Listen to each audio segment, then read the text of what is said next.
Hi, my name is Lisa Keys. I am a self-taught baker and sous vide enthusiast.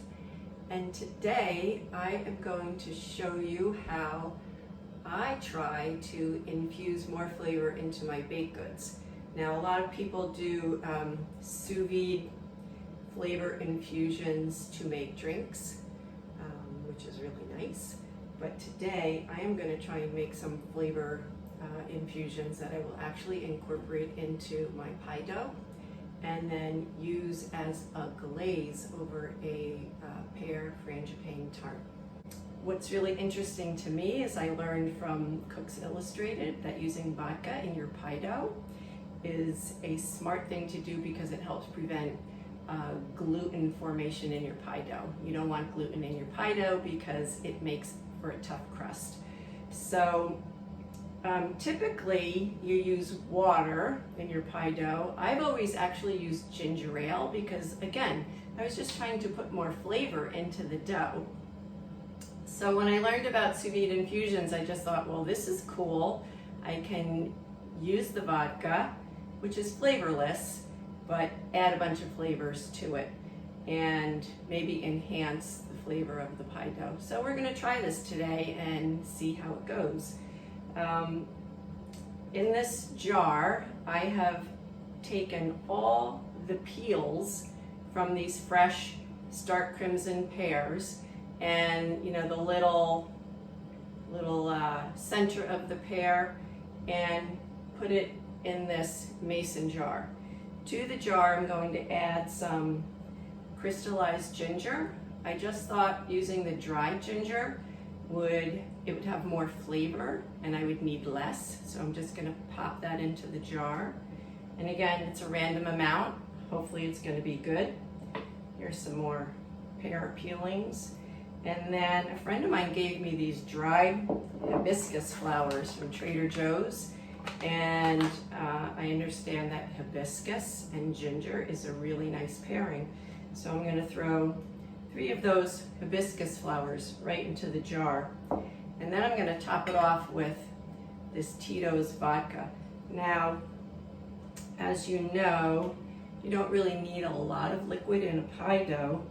So I'm only making this small mason jar worth of infused flavor. And I'm gonna fill it just about to the, leaving maybe an inch of space there in the jar.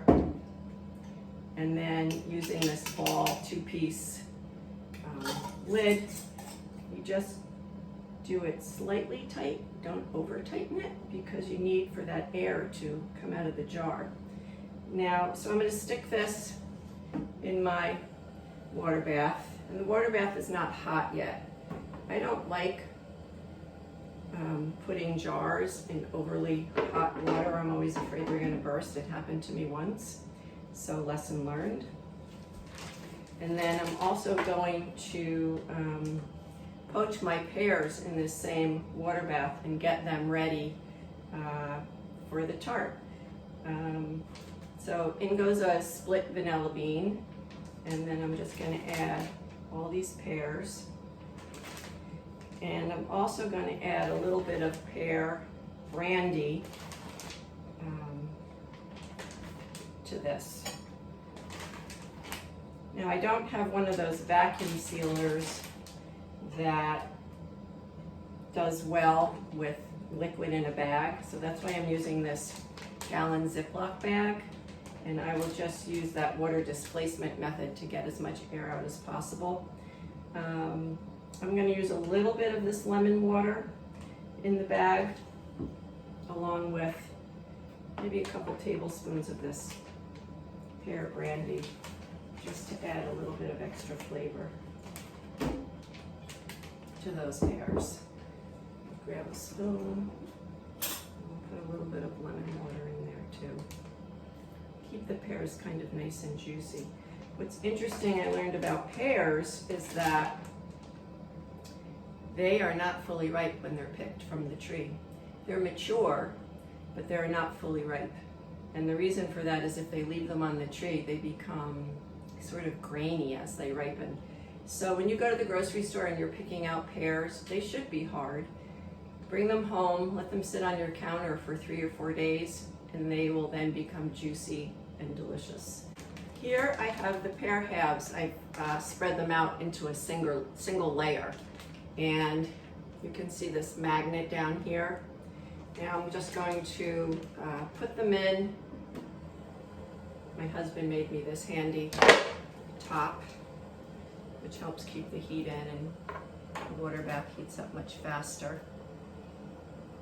Okay, I have secured this magnet, so hopefully this bag will stay submerged. And I'm just going to put this top back on and see you in an hour. Okay, time is up. Cooked it for an hour at 155 degrees Fahrenheit. That is the same as 68 centigrade. Turning it off, and as suggested by Jason Langston of Amazing Food Made Easy, I'm just going to plunge everything into this water bath. It's half ice, half water, and it will sit here for about 20 minutes, cool down. That helps infuse more flavor into the pears, infuse more flavor into the vodka. While that was cooking, I measured out. I used 15 grams of hibiscus and 15 grams of the crystallized ginger. Once this cools down, I am going to drain the liquid into this measuring cup, and I need about 120 milliliters to finish off my pie dough. I am making 3 pie shells, so 120 milliliters will work for that. And then I will put together my Pear Frangipane tart. Hopefully it tastes really good. Okay, we're back, and our infusion has cooled for a good 20 minutes in this water bath, along with the pears. I did take one pear out to just test it for tenderness, and it is still crisp tender, so it's going to be fine to cook a little bit longer in the oven, which is, you know, what I need to do.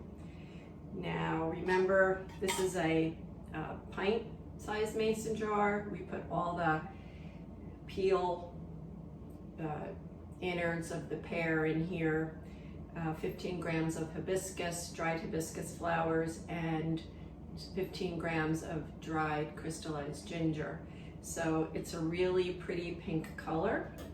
I think that comes not only from the hibiscus, but the stark crimson pear peels, because they were a really pretty reddish color.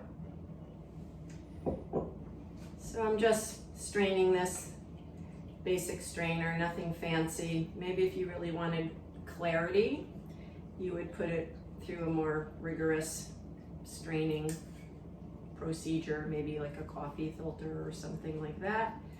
But for a pie dough, I don't need to do that. You're not gonna see it. We're not drinking today, we're baking. So it doesn't have to be totally clear. Let's give it a taste. Now, the hibiscus flowers are very citrusy. The ginger, crystallized ginger, is rather pungent, so we'll see. There's definitely some sweetness to it because those dried things are crystallized. So that's nice, because I usually put some sugar in my pie doughs, so I won't need to add any extra sugar. There's definitely some citrus flavors going on here, and the ginger does really come through. So I think this is going to add some good flavor to my pastry dough, and I'm excited to see how it turns out, and I'll be back. Here is my Pear Frangipane tart, all baked. I ended up making 3 pastry doughs using the infusion. I used about 120 milliliters of the infusion in the dough. And then here was what was left. About 1/4 cup was in there. I reduced it down. I added a little bit of sugar just to make it a little thicker and syrupy.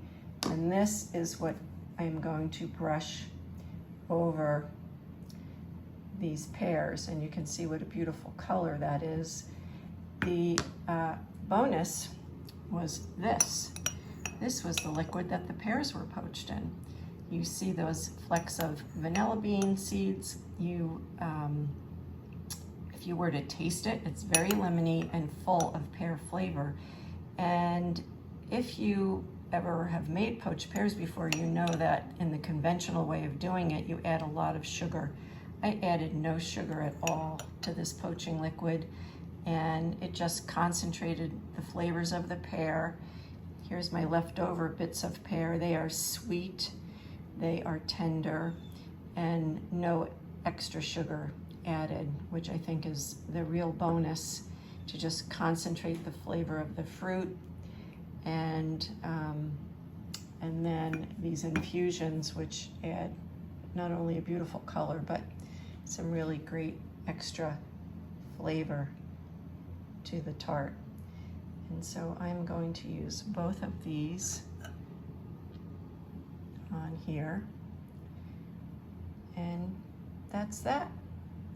Thank you, Mike Lashardy and Jason Langston, for pushing me to be a better baker and lover of all things sous vide. Bye.